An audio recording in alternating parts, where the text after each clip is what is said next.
yours truly, the Mouthpiece of the Northeast, Jimmy J here alongside Horror Daddy 85, and we are welcoming you to another episode of Horror 365. Now, Josh, Horror Daddy, you know, we haven't been a little consistent here because we have so much going on behind the scenes, but we want to ensure all the horror heads out there that we are back in business, baby. Weekly episodes are coming your way.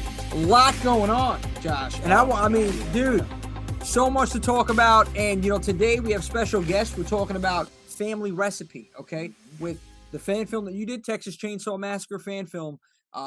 We have the whole crew, right? I think everybody. Gus, the director, creator, Gus Trapani. And all the characters involved, all the characters involved, guys. So this is going to be a special treat for you. I know there may be some of you, like myself, that not huge on fan films, but this is one you really need to check out. All the links are below in the description, so make sure you check out this fan film. It's no longer than 23 minutes, I think, right? About 23 minutes. It's an easy watch. It's like an episode of like Tales from the Crypt back in the day. But make sure... Yeah, and what's cool, it gets right to the point. So if you're a huge Texas Chainsaw Massacre fan, you're going to love it. You get everything from Leatherface. You get it all. So please, give this a watch. Don't hesitate on not thinking it's going to be good, because this came out really great. Something special here. Dude, it did. And you know what? It pays homage to 74 and 03. Yeah. You know, I got those vibes. So you guys, if you're a Texas Chainsaw Massacre fan, Leatherface fan, make sure you check this out. But we're going to get to them momentarily. I wanted to do something different this time. You know, I wanted to have a little bit of an intro before we got into our conversation or interview with the special guest. I want to talk about some of the latest news, I guess, going on in the horror world. There's been a couple of major headlines lately, and I want to start with Eli Roth's Thanksgiving. Yeah, that looks pretty good, I think. Dude. And that's something we haven't had in a while, a good Thanksgiving horror fan film, So I think this is going to be something special. And I think a trailer did drop today. I didn't get a chance to look at it myself, but I mean, just looking at the image, the poster, it looks pretty cool. We got a new slasher, a holiday horror. Thanksgiving was the other one, that crazy. Yeah, with the turkey. Yeah. And then they have Thanksgiving 1 and then 3 because they skipped 2. That was just more like a comedy, humorous style. Yeah. This is serious. This is some serious stuff, and this has been brewing for about 15 or 16 years now. And finally, fans are coming out the woodwork saying finally that this is coming to fruition. And I can't wait. It drops November 17th. This is time for Thanksgiving. Just in time for Thanksgiving. Yeah. Well, we're going to be grateful this Thanksgiving for Eli Roth and Thanksgiving coming out November 17th. So that's pretty big news. Would you believe if I told you The Crow? Wow, really? The Crow, 2024. Bill Skarsgård. Ooh, okay. They're talking about Lionsgate. Pennywise himself playing. Pennywise as the Crow. Now, people are mixed on this. What do you think about that? What's your feelings on this? Well, I mean, if Skarsgård, I thought he delivered well in it. I thought his version of Pennywise was creepy, scary. So I think giving him a chance to do The Crow, I think he's going to kill it. I really do. I think Skarsgård is an actor that knows how to portray a character. And if he puts all into it like he did with Pennywise, I really think he's going to deliver on this. I think if it got me excited, I'm anxious. I'm really looking forward to seeing a trailer, even some behind the scenes photos once those release. That's the other thing, dude. Like, I think if anybody can pull it off, it's him. But they're like, just leave it alone because of Brendan Lee, the tragic accident that happened on set, man. When he, oh yeah, that was terrible. And many fans are like, just leave it the way it was. Don't change it. And a lot of people, they're not. Even myself, I'm not big on remakes, reboots, or anything like that. But some of them turn out really well. Yeah. And they pull it off. But I'm interested to see what's happening here. Lionsgate behind it. 2024 that comes out, and The Nun 2 today. Amen, my man. Nun 2. Conjuring universe still going on. Conjuring universe, man. What do you think about this? I know we're gonna probably watch it sometime. Yeah, I definitely want to see it. The first Nun was okay. I thought the Nun was portrayed better in The Conjuring 2. I thought, seeing that scene with the picture frame and the picture coming closer, like that was scary, Yeah. I'm anxious to see what they do with the Nun 2. It's a cool character, the Valak. Yeah. I think she's definitely spooky. That's something that I know if I had that painting on my wall, Creeped out. I'd be Yeah. watching it closely, Yeah. to Yeah. make sure it ain't moving on me. But No, it is terrifying that yeah, the Conjuring universe. I mean, you have films in there, for me at least, that I really enjoyed. Then you had films that like I can live without. I don't need to, whatever. I'm not going yeah, to name any of them, but The Nun. Well, first time I seen The Nun came out 2018. Um, it was something different. I didn't know. I guess at first it was part of the Conjuring universe, but then I realized, and that technically is the first movie I hmm believe in the universe. And now I don't know where The Nun 2 would fall. I didn't. yeah. I'm not Yeah, too I'm not too sure. I sure really where on didn't the see too timeline. much. Yeah. Yeah, I But kind of want to go into watching that one with open eyes and ears, because usually sometimes you get pulled into the trailers, and that one I kind of want to just see without seeing trailers and just have a just watch it. perspective Yeah. of it. Yeah, no, I'm with you on that. So I mean, so many good horror movies coming out here that what we just talked about in the works or coming out. Thanksgiving, The Nun 2, Exorcist Yeah, Believer, October yeah. I'm 13th looking coming forward out. to that. I think Oh, that's I'm a gonna be good. believer. Yeah. Oh yeah, man, that's it. And we got Saul 10. Saw 10. That's Yeah, right. yeah. Jesus. Oh That's my coming God. out at the end Did of you this see month. that poster? Oh, that's The cool. eye Yeah, and then the heart and then the saw. yeah. I I heart love Saul. that. Yep. So creative. So simple, so Yeah, creative. A big shout out to the I guess the marketing team. yeah. The marketing team on that one. Yeah, Yeah, they they're did a hell really of a job. selling that. So Yeah, yeah, I'm ready to see it, man. They say they really go back to the roots on this one yeah. with Jigsaw, and Yeah, and that's Tobin Bell's back in it, yes. so I mean, Oh, you can't make a Saw movie without him. and now how many more could he, Yeah, really really do? do. So I Yeah, mean, this might be it. They're talking about another one after this, but I'm like, yeah, okay, let's see how this one goes. I'm sure it's going to be as gory as ever. It's going to be gruesome, and it's just what Saw fans are going to want, man. yeah, But let's see. Let's see about that's coming out the 29th, I believe, yep. of At this the end of month. this month. Yeah, Yeah, man. So a lot of good stuff. And yeah. and you know what? We're gonna give our reviews, I think, of these movies. I want to do that. Some of the Oh new yeah, definitely. movie reviews. None 2. Sometime this month we'll talk about it, and so on and so forth with some of the new horror movies that are coming out. But don't want to take too long. One thing I do want to plug is that October 13th, we brought that up. Waldorf Estate of Fear.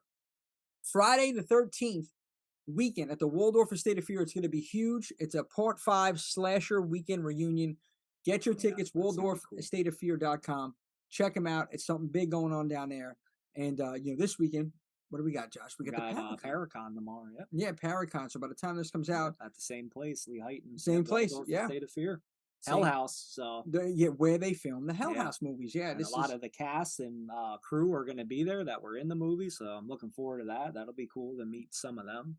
So Steve Cognetti. yep, The director, writer, creator of Hell House LLC. He's going to be there. And then there's Daryl Marston from 80s Ghost Hunters, Dave Childers, I think 28 Days Haunted. So many different people yeah, in the paranormal community. It's going to be paranormal pandemonium, Josh. And we're going to recap that sometime probably next week as well to drop it on here. But I want to thank each and every one of the horror heads out there for subscribing to the channel below. Thank you for being on the Facebook and interacting and engaging at Horrorheads 365 on Facebook and on Instagram. I appreciate you guys. Ingles, the gargoyles and ghouls out there.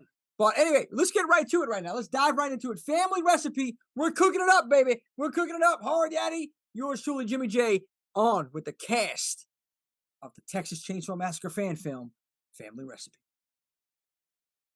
Josh, you know what we're doing? We're chefing it up. We're chefing something special up. The family recipe. The secret is out, guys. And the secret is live right here. The whole cast of the Texas Chainsaw Massacre fan film that just recently came out, Family Recipe, is here joining us today. And I'm ecstatic to have you on. I mean, I'm a little terrified to have you sit next to me after seeing you in that light over there.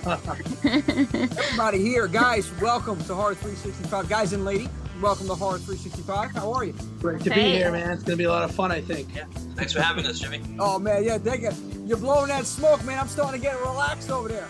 I see it, Robert. I'm going to mellow out, man, Just a little Spicoli. All I need is some tasty weight. Anyway. But guys, I want to talk about it. I'm going to get right into it now because after last week, we went on live on Instagram and we were talking with Rick. Rick, thank you for jumping on that one. And we touched briefly on the fan film and stuff like that. But I want to go straight to Gus, the man behind the madness. Talk to Gus. How did this come to fruition? What went through your mind, and how did you put this together? I mean, I've been obsessed with this movie since I was 10. My mom didn't want to let me anywhere near it, uh, and I guess at some point, my dad, we were out he had to do something, and he didn't want me causing any trouble with my brother, so he sent some guy to go. He he sent some guy to the Blockbuster, and he said, "What movie you want to see?" And I said, "Texas Chainsaw Massacre." And I had heard kids talking about it on the playground, and I was obsessed with it for like a couple years. And my mom was like, "There's no way I'm fucking letting you anywhere near that movie." And I knew this was my shot. My mom wasn't there. My dad was.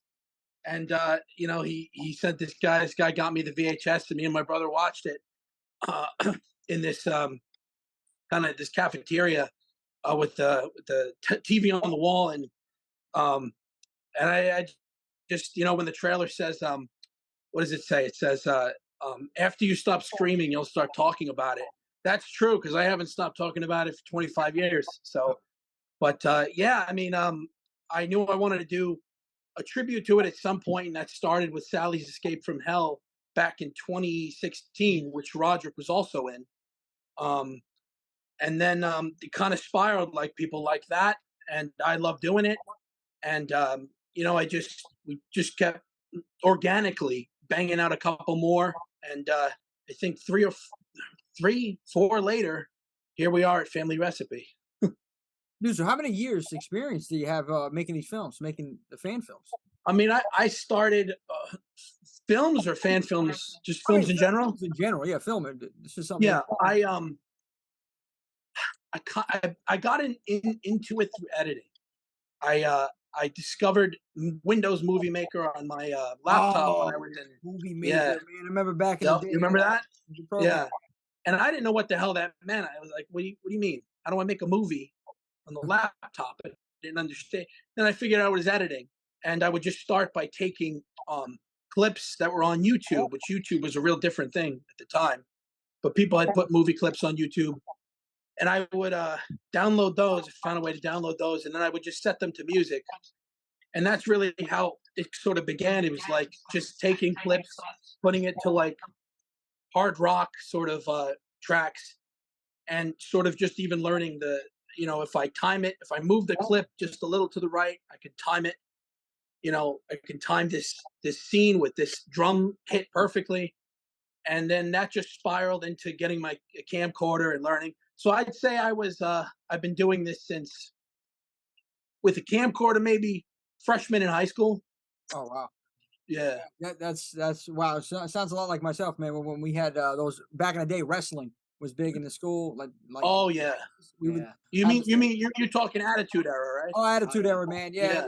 It was hallway Broadway we would try to film it. It was mayhem, but that's a whole other story. But that sounds awesome. It was until we broke a teacher's nose by accident. But yeah, that's a real talk down the line. But dude, so that's incredible. You've been doing this for a long time now, and started with the fan film. I guess then got into the fan films. Obviously, we heard Texas Chainsaw Massacre. This one though, it seems like it was a different feel than the other ones, what I've seen. And it's 74, guys, all over it. It screamed 74. The filter of it, the theme, the whole atmosphere. This is what you were going for? One of the things that was not as strongly on the page that ended up sort of organically happening was the humor that Roderick's character and Orion's character brought. And I particularly like, with Orion, it's like, he plays this guy that everything's a big joke. And then, he's the first one crying and screaming when everything goes down. So I thought that was really cool. And the thing with Roderick's character was, you kind of know that that's going to be hilarious, because every single movie, even dating back to the original, even Tobe Hooper says it. He says the movie's funnier than people really give it credit for. He was trying to make it funny. This didn't land, but there's some funny shit in that movie. I mean, when because they're all insane, but in their minds they're normal. So, Yeah. when the cook's like, "Look what your brother did to the door," and the whole house is in shambles and they got bones everywhere. It's like natural humor that comes out of the situation. And I think a lot of the humor in this one organically happened with particular the character Roderick plays, because he's fucking hilarious in this. Oh, dude. Nailed I don't mean to cut you off. Roderick, man, you So, got me rolling, man. And do you have experience acting prior to? yeah, I have a little bit. Oh, I can I, tell, man. Your timing was incredible. Your timing and your mannerisms, your facial expressions, very on point, man. I can't speak enough about I you, man. appreciate Good that. job. Yeah, it was a good time. I started acting. My first film was actually because of Rick Rogers. We were doing oh, not Snow White, not at all. White Christmas. That's it. We were doing White Christmas, and then he said, and I wear a kilt, so I was, in a kilt there. That's when we met, and he was like, I think my buddy might like to have you in a movie. And then Gus, I did an audition for Gus. This is like a decade ago now. Wow. Damn. I did an audition for Gus. I did it regular, and then I did it as Christopher Walken. And then I got the part, and I went down and did the first movie, Absolute Zero. Oh, nice, dude. Yeah, that's incredible. Yeah, and you said you wear a kilt. Real men wear kilts. I think Roddy Piper once said that. Well, that's my. I don't know if you can see my shirt. I own a remodeling company, the Kilted Oh, Carpenter. the Kilted Carpenter. Carpenter, Shout out to yeah. the Kilted Carpenter. He'll come Yeah. up there, fix up the house real good, have a beer with you, and then Mhm. whip your ass if you get him pissed off. Don't do it. Come on. That's true. That's true. We always get paid. I Yeah, can tell you that. one way or another, he's getting paid. If you don't like the price, tough, deal with it. Anyway, man, I got to tell you, it was Roger. Great job, man. Seriously, and Thank you. all of you for that matter. You all seemed like it was organic. Orion, Rick, Christina, that scream. I mean, everything. Just you guys owned Yeah, it. another thing that I think made this one a little more humorous too is, and again, not humorous in a bad way, in my opinion, humorous in a wonderful way. It's organic. Is Josh's performance as Leatherface was so animated. You brought so Yeah. much to that like I was in the editing and I was like, shit, I have to give this guy more vocals than I thought, because it felt like something was missing if I didn't put some vocals in there. But yeah, I think Leatherface, grunting and being the lunatic that he is. Dying with that when you got dinner time. Oh yeah, I This got guy- excited. Yeah. Oh, that was all him. Yeah, that was all him. I was crying when I heard that, Yeah, 'cause I'm thinking and that's the way I took it, Yeah. because when he told me go get your pretty face on, I was getting giddy and excited, and that's how I wanted to portray it, like, hey, I'm going to get on my other face now, Yeah, you got the And people- makeup going. Yeah, The yeah. pretty woman was going. I mean, and you killed it, dude. Thank you. That character, man. And- And you know what? It didn't surprise me though, guys. Like knowing this guy and seeing him in action prior, I'm like, it's just another day in the life of Josh Curzi. Like, seriously, I told him, I said, Yeah. dude, you're just Leatherface in my book.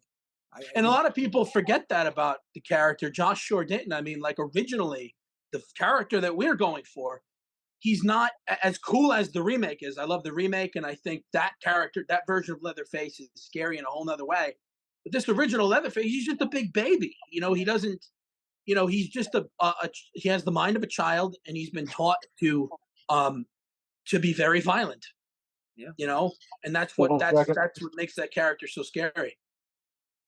Yeah, no, you're right. And I don't mean to segue a minute over here. I want to get Orion involved in the convo. Orion, what's up, buddy? Where I is don't know if I'll come through okay, because we got a massive storm over here right now. So Yeah, We got a storm. Look at this guy. Looking sharp, and he's like Oliver Pratt. What's his name? Jimmy King from Ready to Rumble. That man is.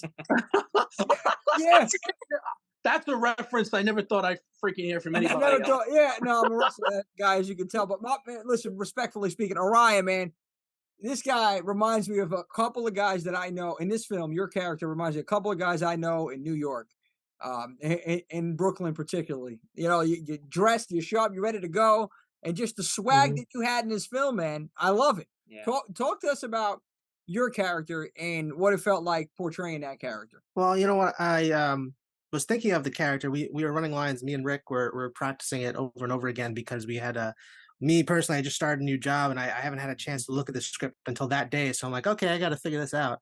And the character didn't have a name. The reason why I came up with Johnny was because I thought of Johnny Cage from Mortal Kombat and that original nine Mortal Kombat movie, how he was just kind of douchey and horny. So I just thought I'll pull from that and do the best impression I could. No, dude, you did a great job as well. Again, I can't speak enough about you guys. I mean, people say when they hear fan film, they're turned off a lot of times. Oh, it's a fan film. You know, and you see some other fan films out there, it's lackluster, you know, and it's you try to give them credit. It's cool. It's something that we want to see more of, you know, whatever film. Like Yeah. you see a lot of Friday the 13th ones, and we just had a new Nightmare film came out, but you know, I never seen a Texas Chainsaw film like this, shot like this, you know, the angles, the filter, the acting. You guys had it all here. And I want to get to everybody obviously in the room. Let's go down the line with acting. I know Roderick we spoke to, but talk to us again about your character and portraying that character and anything that you want to throw out there about, you know, your job. Well, there's not too much to say about it. I just went there to have fun, and it's tough to you know, I've never done a movie with my own voice, Gus.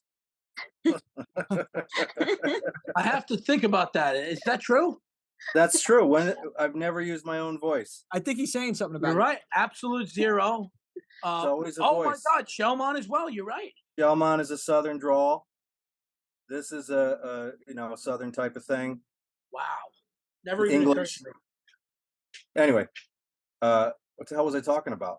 I'm an old man. I forget that. Having fun. Your character. Oh, having fun. Yeah. So I just went in, and I personally, I don't spend a lot of time with lines. I read them, but I don't spend tons of time memorizing them and working on them because things kind of, especially with Gus, are very organic on set, and there's lots of opportunity for things to change, and he'll throw a couple lines at you, and if you're, you know, you've got this block of dialogue in your head and you've worked on it for 2 months, now it's all messed up.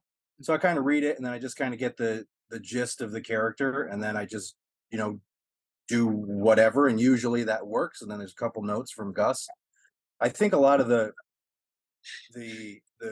why this film is so great for being a short film and a fan film is that we've all worked together quite extensively for a long period of time, and you know, and these two just kind of slid right in to the group, if you will.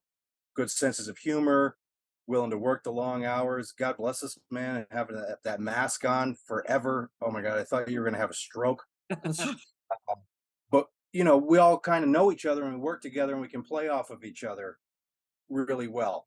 And like, I don't know what Rick's bringing to the table, and Rick doesn't know what I'm bringing to the table, but we've worked together for so long, we're going to figure it out pretty quick. So I just went in just having fun, and I also got to play a goofy character, which I kind of enjoyed. You know, I'm always the bad guy, like the like real mean bad guy. You know, like either like a brawler type or a mob boss or some. Like, it was fun to just play somebody who wasn't in touch with the real world, I guess.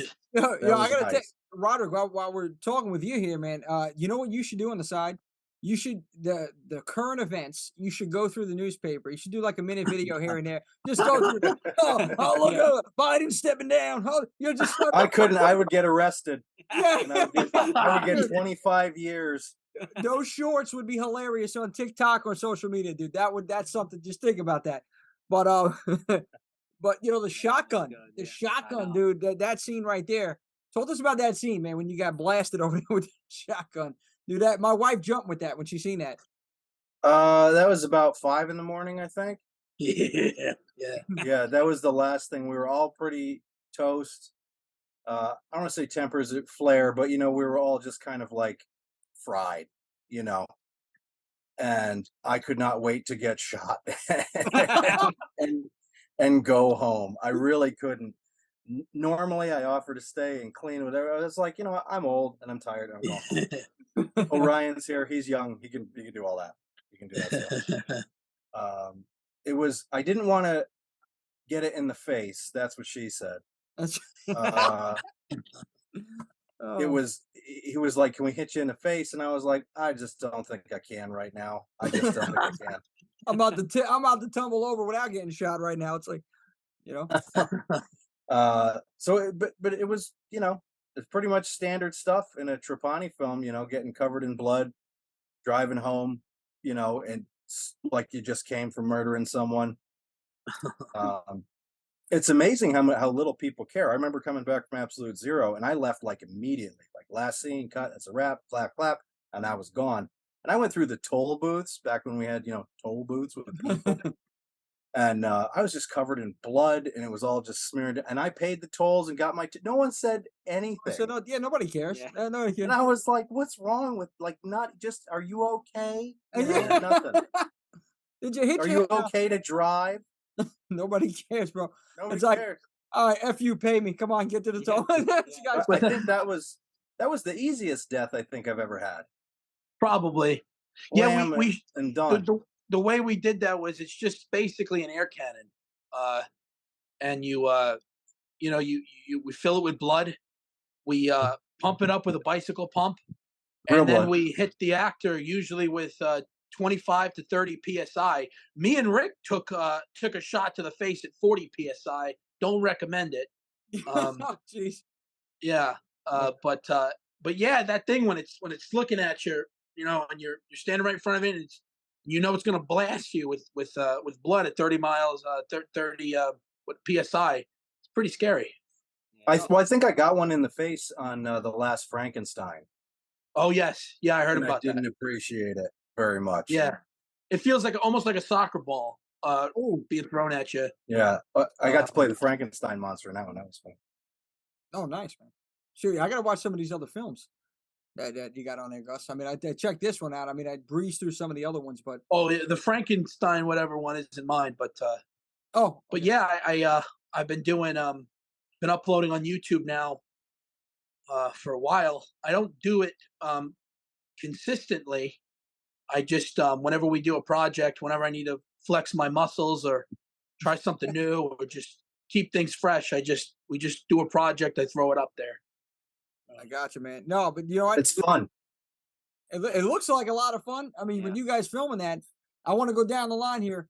We're gonna go right over to Rick Rogers. Rick, man, last week, man, you jumped on that '90s convo. We had a great time on Instagram Live.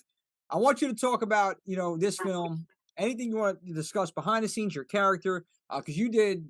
I mean, it was real organic, man. It was so believable. The fight scene between you and this maniac sitting right next to me. I loved it, man. Loved every second of it. Talk to us about it. Sure. So,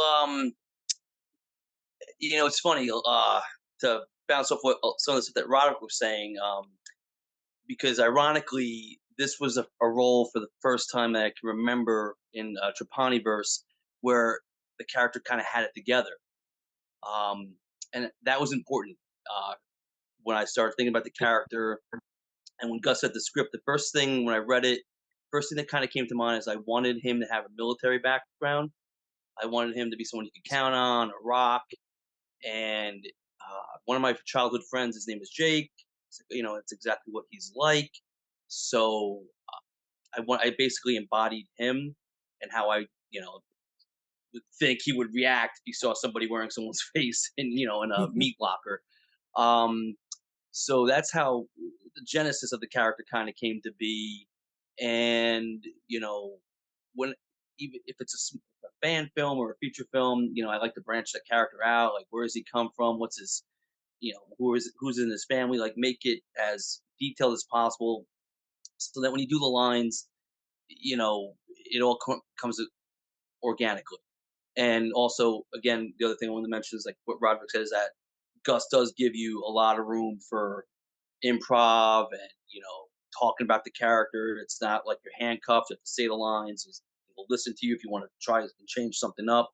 Which the first scene between Jonny and Jake, that's how that kind of came to be. With Orion's riffing, he was amazing. And the chainsaw scene, I'm not gonna lie, as precautious as we were, as safe as we were trying to be, and even though Gus, with the way he shot it and he would edit it, we were very safe. It looks like we're this close, but we were further away. Doesn't make it any better. So a lot of the reactions in that fight scene were pretty organic.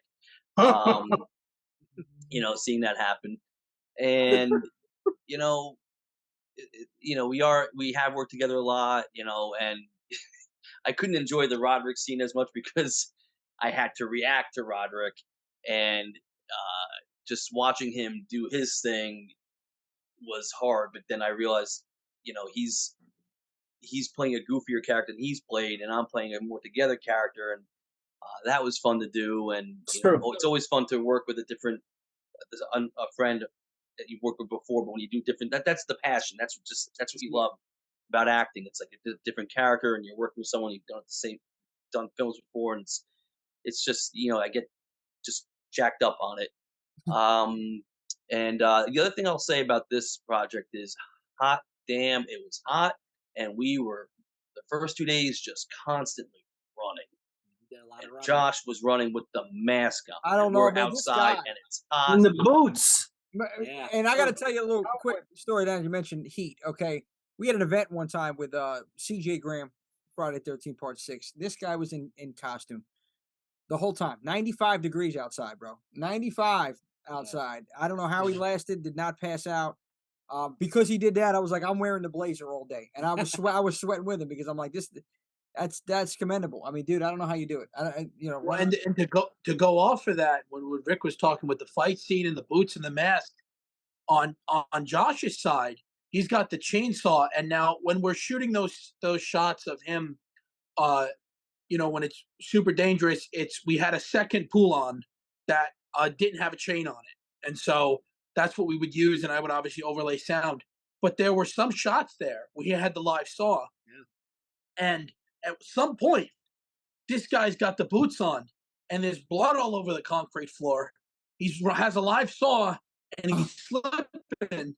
And somebody, I don't know who it was, but they're a godsend. We were like, we have to figure out how to. Somebody got a runner or a rug or something. Runner mats from the. And that saved the fucking day because, Jesus, man, like you would have slipped with that live saw. Yeah. You could have lost a limb, something else, man. It would have been mayhem. could have been like the end of the original, only for real. Yeah, right in real time, yeah. But the movie gods, they tend to smile down on us because we've been doing this a while and nobody's ever really gotten hurt. So, thank God. Knock on wood. So it's a testament to something. Yeah. Switch it back up, Rick. I know you would. So you just finish up what you were saying over there before. I'm sorry I cut you off.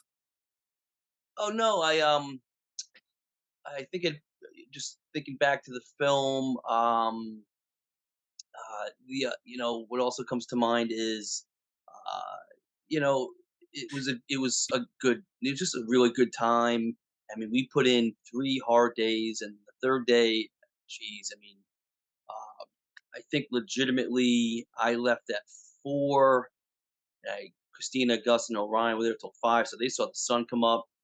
But it was a great time. I miss it. It's just it's what you love to do, so it's not a problem. Also, while I'm thinking of it, 2 quick things. Getting shot with the blood cannon. Roderick's right; it's not fun. But also, it's not fun holding the cannon in front of the actor. You have just as much anxiety because the accuracy can be a little bit hard, and you don't want to hit him in the face. So that, and also, I think the reason Josh didn't have a stroke is I think on point, as I call Christina. I think she last minute decided to bring a box fan. Is that right, Christina? To air out the warehouse so that Josh had some air for his scenes.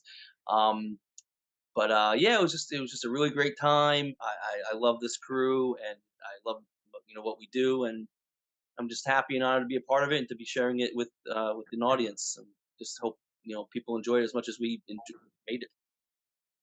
Nice. Well said, Rick. Thank you, man. And Christina, speaking of which, saving the day over here. Let's talk about her.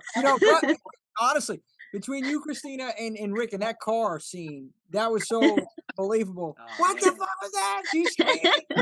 I'm like, oh my God, it looks like my mother and father having a fight in the car back in the day. But yeah, it was Seriously, it was so Yeah, that believable. was a So magical that scene. was Yeah. that was so it hit. You know what I'm saying? Yeah. It hit. It was just organic.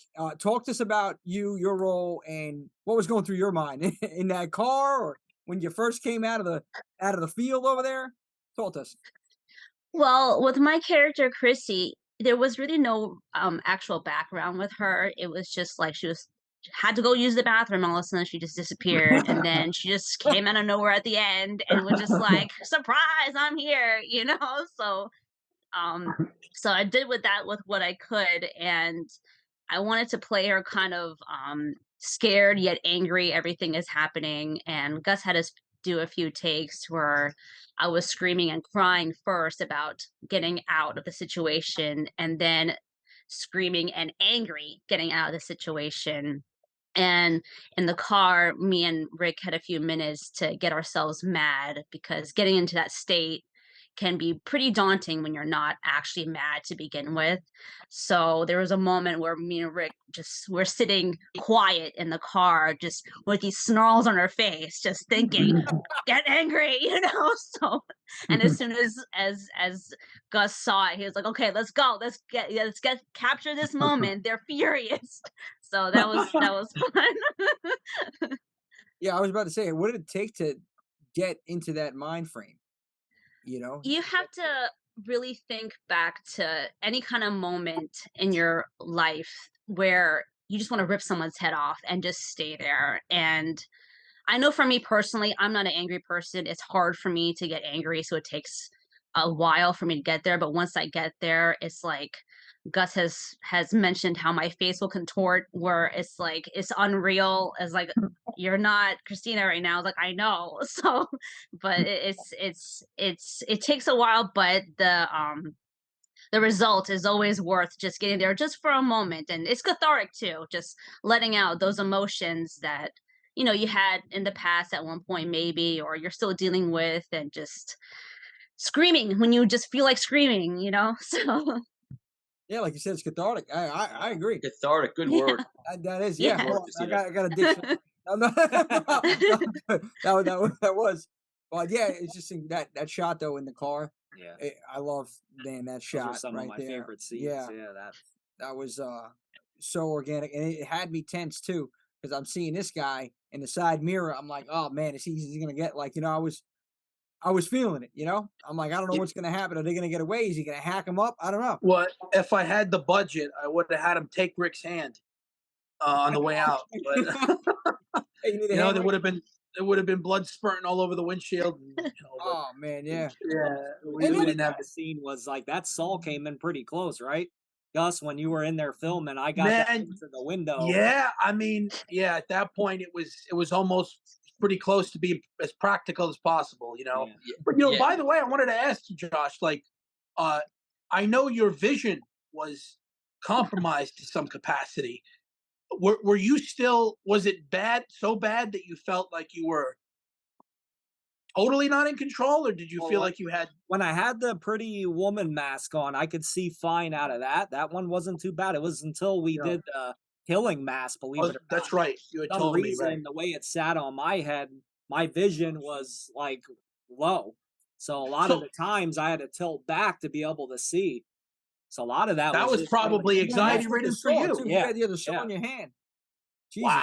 man. So we're talking like that's basically like the original. Yeah, Same yeah, thing. Gunnar Yeah. Hansen actually had the same kind of story Yeah. when he Wow. was wearing it, how he couldn't see too good That's out of wild. it. So And you know what got me though, man?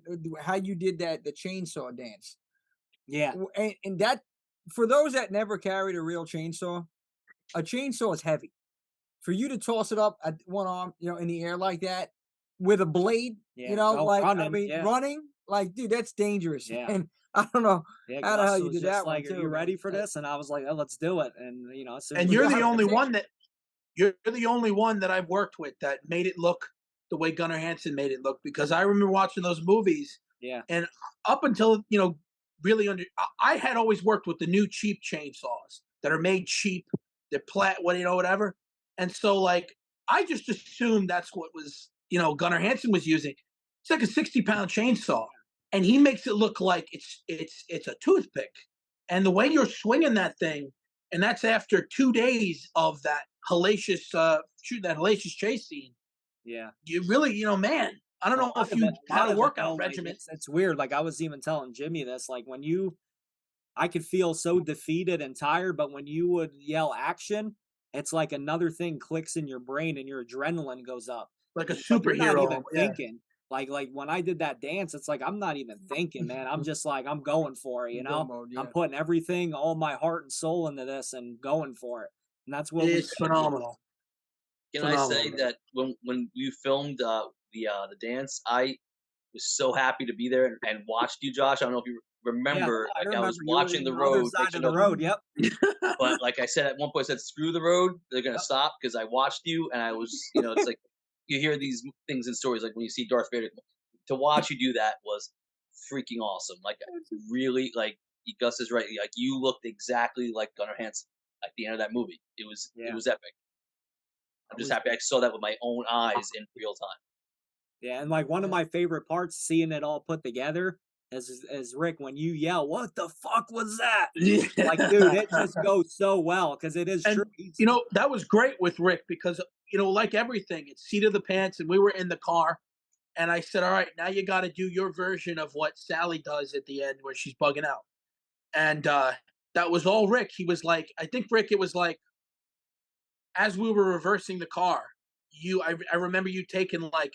It didn't take 30 seconds, and then you were like, okay, I know what to do. And you spit those 3 things out, and they were phenomenal. Yeah, that was great. Yeah, it flowed. The whole thing flowed, man. And I want to go back to your character right here, man. You had obviously sound like you had some challenges. Yeah. And here with the mask, the heat, the run, that scene, I got to ask you guys, the running scene, okay? Number one, how did you film that, Gus? Were you? That was, so that was, I had Christina in a wheelchair with the camera, and I would basically push her as fast as I can, and we would just track them parallel.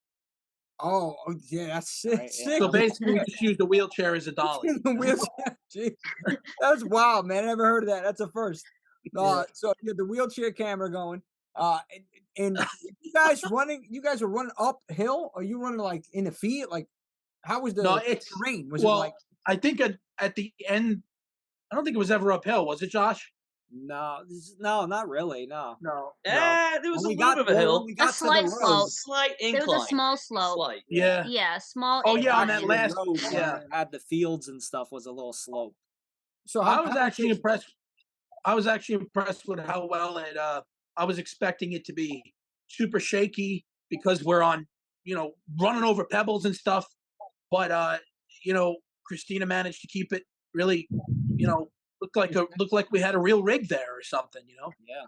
That's what I thought. That's what I would never in a million years. Like, yeah, no, man, we just filmed it.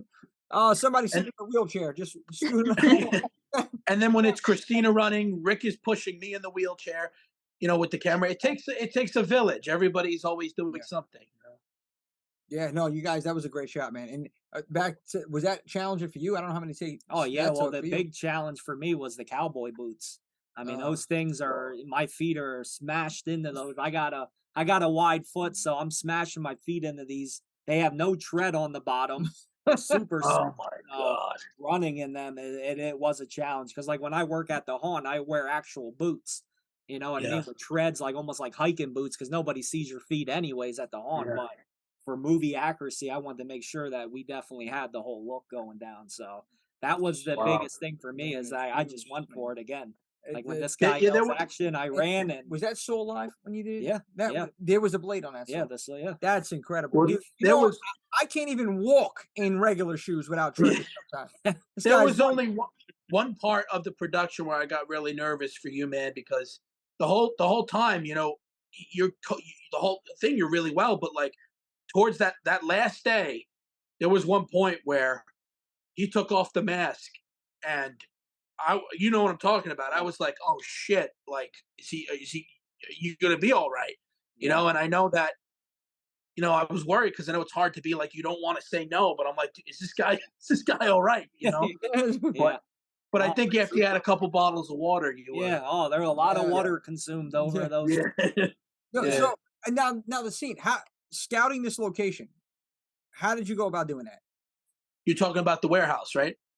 Well, actually, the multiple locations you had. Yeah, you Yeah, had. yeah, but then you yeah. had- Well, the warehouse is a location I got for my movie that we did in 2021 that's coming out. I found that through a friend, and always as soon as we shot there, I was like, man, I need to come back and shoot something here, horror related, because it's such a cool location. And then that road there that looks almost identical in many ways to Quick Hill Road, where they shot the original movie. Yeah. Christina had a client. She was watching a dog, and I remember driving back from dropping her off, and I saw that I just happened to catch the road, and this was like God, maybe a week before we were going to shoot, because I had planned to shoot on another road, but then I found this road, and it was well worth doing it, but God, like there were a lot of cars that were passing by, that kept stopping us. Roger got his hand. Roger. Yes. Can I go to the bathroom? No.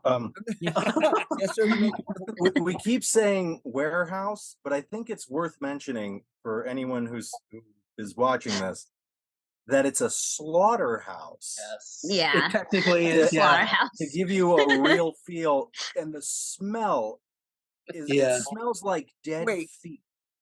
Yeah. Hold on. Wait. Wow, Wait. smell to You're it. talking about. So it's 95 degrees, and we're inhaling dead feet. Oh my God! Somebody got to go get their lungs. All you guys It's got to not get a your lungs warehouse. checked out. It's All a that bacteria. slaughterhouse. You're- You know, you're they very take the authentic. goat and then they make the goat smaller. That kind of thing. Oh wow, guy! And you How drag did me you on the put that in? floor. It's It's just foul. oh my God, like, dude. Yeah, Yeah. that smells like embedded now in your Like lungs. that cutlery on the wall in the back is theirs. We didn't put that there. Like the knives all over the place and the rack and the machine. That was The there. saw. That blood It's a was real. slaughterhouse. That blood was real. Yeah. It It wasn't even just that. It was so there was a certain point where we realized we were all trying to film and we were like, wait, what is that machinery sound? And so we're trying to figure out what that was. And it's like it's the air conditioner. The air conditioner is this giant, just mechanical monster, but we had to take it off. We had to take off our only source of like good air and not having to smell terrible all the time because we needed good sound. So it's like, okay, cool, we'll take this off, and if we die, we die. That's what we. That's just Let's Drago. not breathe That's anymore. it. Oh my God! See, that's what I was going to ask you if you had any stories from behind the scenes. But it sounds like you guys threw some things out there. But if there's anything, I guess. Oh, there he goes. Talk to us, Rick. I see your hand. Gus just hinted at it. When we were on the road, the people that I just thought the people on the road, you had people. It ranged from people just freaked the fuck out, like what the hell is that? Like they thought it was real. Then you had people that like this is freaking badass, but that was fun to watch. And poor Josh, he's there. I'm covered in makeup. Christina blood. Christina's covered in blood. It's wild stuff. And then also, I want Gus to share this little tidbit, so I'm going to hint it toward him.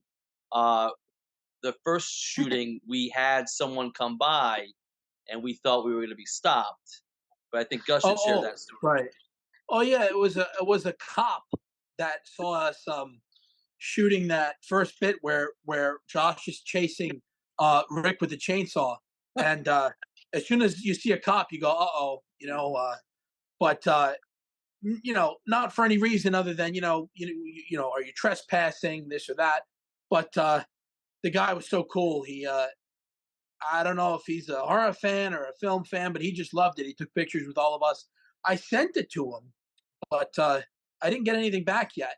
But yeah, he was a real sport with it.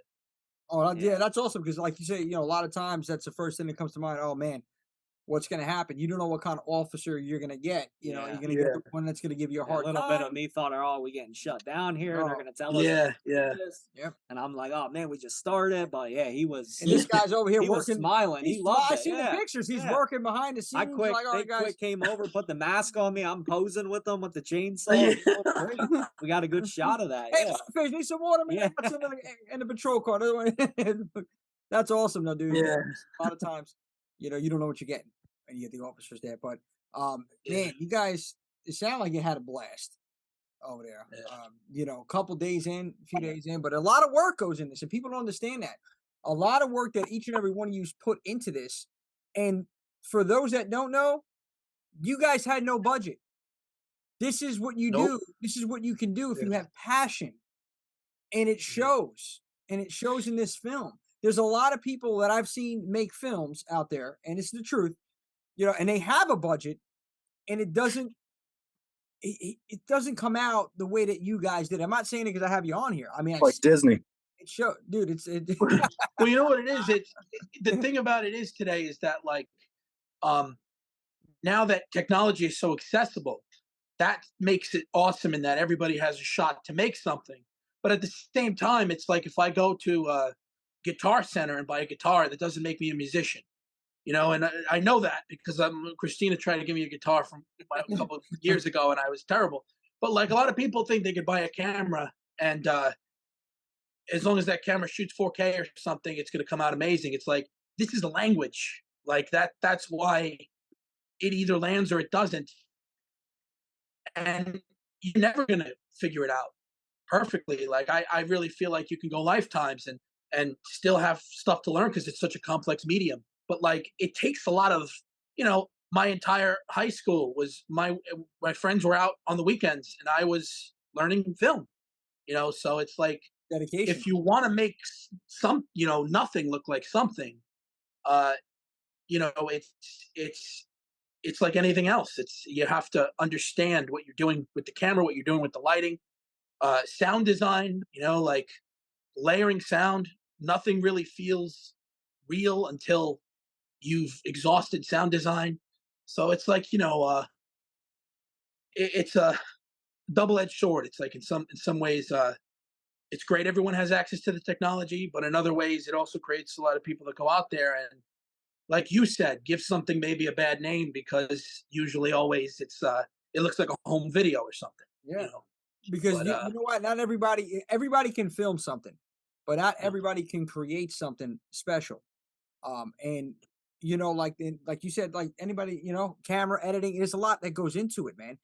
Editing is probably the most tedious thing ever. Like to me, I hate it, but it's bittersweet because it's like, I got to sit here, I got to edit this long project, but when it's done, it's like, oh, this came out great, and a lot of when I'm struggle. also very blessed. I'm blessed to have access to everybody that I have access to because these guys, the performances they're given, go look at a lot of no budget movies, and one of the first problems is, the performances. I'm so lucky to have access to the talent that I have because these guys, the first step, the relationship between subject and camera, is taken care of. So, That's true, man. But it shows like, oh, there you go. Talk to me, Rick. Just the whole process of making film. I just wanted to add this tidbit to what Gus was saying is that and this is part of the reason I love it too, is that it is a lot of hard work. And I can't remember if it was Wednesday or Tuesday. I think it was Tuesday before he debuted it on Thursday. We were doing audio. We were doing ADR. I was doing voice ADR. We were doing, like foot stomps. It's just a lot goes into it beyond the hours of like when we were there. So just like Josh, the other people that weren't there, still doing ADR. So it's a beast. So and it just shows how much we all love it and how much we just enjoy being a part of it. But yeah, we were working on it 2 days before. Gus hadn't even finished the sound yet, so a lot goes into it. There's layers to making something like this. I want to switch it back to you, Josh. I want you to get the floor right now. Talk us about being Leatherface. I've seen you so many times in that costume, and every time at a convention, people come up to you, they take the pictures. What you have, with the gear. Number one, it looks screen accurate. But even if somebody else, gets the same gear and puts it on, they can't be you, in my opinion, because of how you hold yourself as the character. And honestly, your frame, man, you look, you could be Leatherface. Like, you have the built for it. But talk to us about being that character and anything that was going through your mind filming this. Yeah, I mean, well, a lot of my inspirations definitely, from Gunnar Hansen. And I love the way he portrayed that character. And, a lot of people that aren't real big fans of Texas Chainsaw, they don't realize that he was mentally unstable. He was mentally retarded. Oh, so that's how you relate. The character, so I feel like you know, anybody could, you know, cosplay as Leatherface, but it's bringing that character to life, and that's what I love to do, you know? Like, I want to bring that mental unstable, that very, like, uneasy, you know, a lot of, like, you know, licking the teeth and stuff like that. It just really makes people feel uncomfortable. That made me feel. I was Yeah. watching, like, dude, like, yo, So what- I really like, yeah, I really like to embody that, and it's something I started doing. You know, being a haunt actor, and I played Leatherface up at the Waldorf, the State of Fear, and that's something I started portraying there. So I knew, like, when I wanted to do this with Gus, like, I really wanted to bring that and show that mental unstable part, because he is, like Gus was Because- saying, he's a big baby, you know. yeah. So he And- gets excited. He lives off of his family. So, like, Roderick playing, you know, the cowboy, like, I listen to him. If you notice, when he brings Orion in at gunpoint, I stop and I look right at him, you know, and I'm looking at him Yeah. for direction. Like, what do we do? Yes, yeah, and Yeah, that's yeah. exactly how we played that, you know, because I'm listening to him. I wanna make him happy. I want to please my family. So that's really how you have to What's embody crazy it. about like with characters like that don't talk, like Michael Yeah. Myers and you know, Jason. You have to get creative. Yeah. You know, like what they said Kane Hodder did, right? Right. He had the breathing. You had the Well, breathing apparently going. now I have the shoulders. You had the shoulders. Yeah, exactly. so this That's has what been I'm saying. talked about. So I got the You shoulders got the going. shoulder Yeah. shrug going on there. So I guess that's gonna be my thing now. Yeah, bro, like a Dave Bautista entrance. Yeah, I mean, yeah. it was like- no, but he was out there. Yeah, like you had the shoulder shrug, but you had the licking the lips. You Yeah. had the groaning over there. I mean, you did so much for a character that didn't speak, Yeah. and it spoke volumes. So it goes to show you what you could do. Yeah. If you're passionate, if you are creative, and you own that character, man. Like appreciate that it. was Thank you. incredible, man. Like all you guys, I can't. Yeah, man. And you know, to add to that, even the complexities of like some people want to play Leatherface, but they only want to play the dominating, scary aspects of him, and then they don't want to give themselves to the character when he's acting like a baby or and you nailed it all. Like, you know, when you know you were scary and menacing when you had to be, and then when Roderick is telling you to go get ready, hunched over, and that's the thing. Like, you know, if you're gonna play the original, you got to nail that whole scale of Leatherface, you know, because he's as sympathetic as he is terrifying. That's true. Yeah, exactly. That's very true. But you got it, man. And I got to ask you guys, after that film, after seeing that, is there something else on the horizon? Like, what's next, Gus? I know you got something. Yeah, so we did a movie in 2017 called Shellmont. Long story, I don't want to get into it, but I was basically robbed by the distribution company that I signed up with. And it's been sitting on a shelf now for a while. I'm trying to figure out what to do with it. Just self-distributing. So that's going to come out soon. I'm going to do a re-release on Blu-ray. I finally found a site that will let me self-distribute at a reasonable price with Blu-ray copies. So Shellmont should be coming out again soon.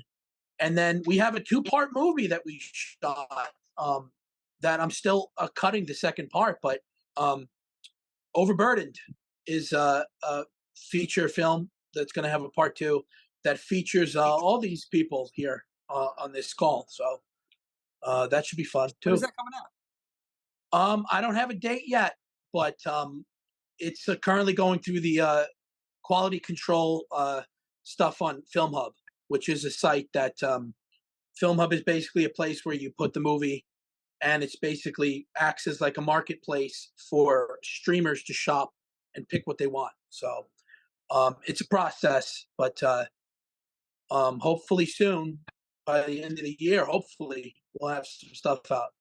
We'll have it out. Well, anything you need, Gus, you let me know. Promotion wise, you know, I'll do the best I can to get you out there. I see your passion.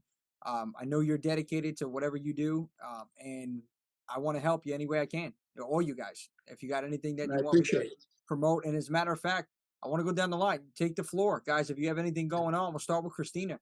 Anything going on? Anything you want to plug? The floor is yours.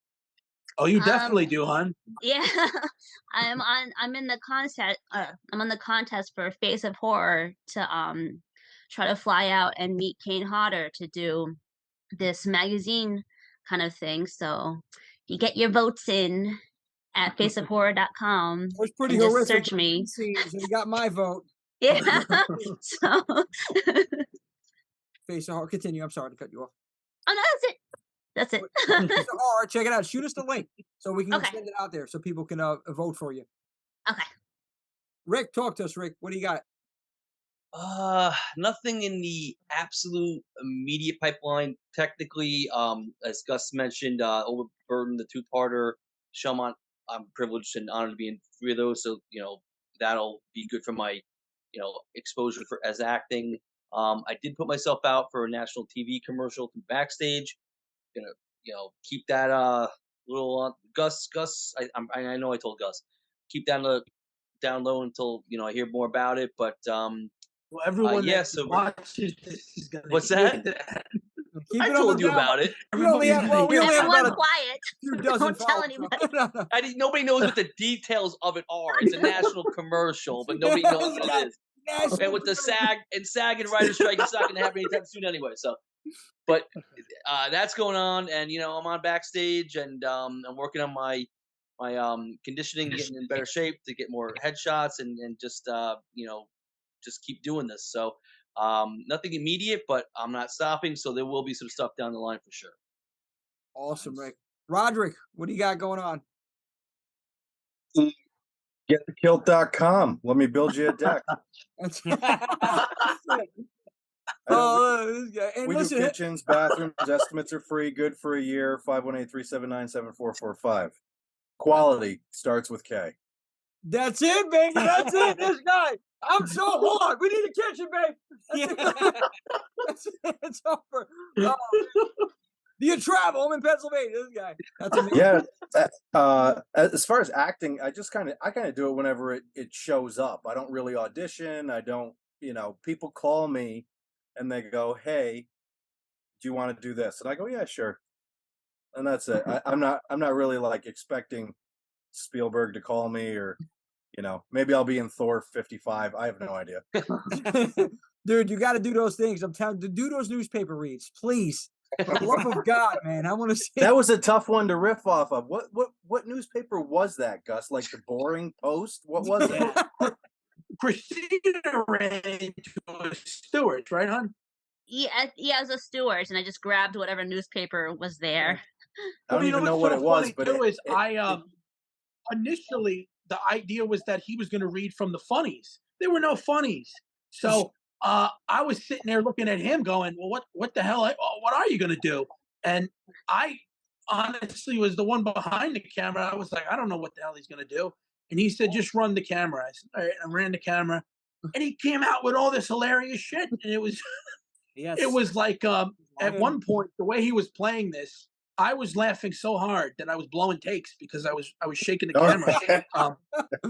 And then I was so really, man, phenomenal job. I to ask Christina all week, we went to the city and everything. I'm just quoting your character in random situations, and she has to tell me to calm down because it's not the character you want to quote in public. But, it was very funny. I did get in trouble over that character. Did you? Though. Already, huh? When the trailer came out, I got a text from my wife, and she said, "You liar!" ! And I was like, "What? Who told you what?" Right? And she says, "You never love dinner." That's funny. That was good. Oh man, That's very funny. that's it. Thank you for that. That's well. Last but certainly not least, Orion, what do you got going on the belt, baby? Talk to us. So I got nothing to promote except I want to just continue a little bit of what Gus was talking about, of getting into this kind of field, because I feel like a lot of people think that, they get intimidated by what goes into it. Like, what do I need? What do I not have? Don't even think like that. Just start talking to the people around you, see if they're interested in it, see if just people are passionate, because as long as you're passionate, just go in and try. You never know. You don't need to be good. You'll learn. Someone might teach you something you don't know. So I feel like if anyone wants to get into this, just stop letting your head trap you. Just go for it. Have fun. See what happens. You don't need to make money. It'll come out that'll be better than money. You'll come out with a great group of people. You come up with friends that maybe you live the rest of your life. And you'll also come up doing something that keeps you in touch with that inner child. Because that's really what filmmaking is. It's just playing pretend with bigger toys. and that's it. So That's very, very well. That was awesome, man. Phenomenal. That was awesome. Yeah, Ryan, that was very well said, man. Very good. I'm gonna have to insert applause here, definitely. For him and Roderick over there. But guys, thank you so much. Oh, well, hold on, we can't. Josh, Yeah. you got to take the floor, man. What do you got going on? Well, Talk I to us. mean, I got haunt season coming up soon, so actually just wrapped to another fan film called That's Face right. to Face. Me and Bobby, he's the Killing Machine cosplay on Instagram. He played Jason, so fun little battle versus style movie, coming out in October. We got a lot coming up. Yeah, man. Paracon tomorrow. Paracon, yeah. Yeah, Paranormal. we'll be promoting, family recipe. I actually printed out some Yeah, you flyers. printed out some flyers. We're gonna be So I'm gonna be in the Leatherface getup, taking pictures with people, getting the movie more out there. So we're looking forward probably to that. Friday the 13th. Yep. There's an event at the same location, Yep. Waldorf. We have a booth there, so we'll continue to promote for you guys, man, Yeah. and help grow awareness to it because that's what it's about. Yeah, well, we really appreciate all the promotion you have done and having us on. This is a lot of fun. No, it was. I'm happy to have you all on at the same time. This is a blessing. The stars have aligned, and I'm gonna put this together, and we're gonna edit it a little bit. My favorite part of it, editing. And then we'll get it out there. This should be out next week, and I'll let you know. I'll share the link with you guys, and we'll get Yes, it. thank you, Jimmy. No, listen, yeah, of course, man. Oh, Thank you yeah. guys. If there's any last thing that you want to plug, anybody here, let me know now before we wrap it up. And Love all Nope. you guys. We're all set. that's it. We're good. Yeah. All right, Horrorheads. If you've been living under a rock, come on, pick up that rock. Go check them out. Family Recipe. The link is below in the description.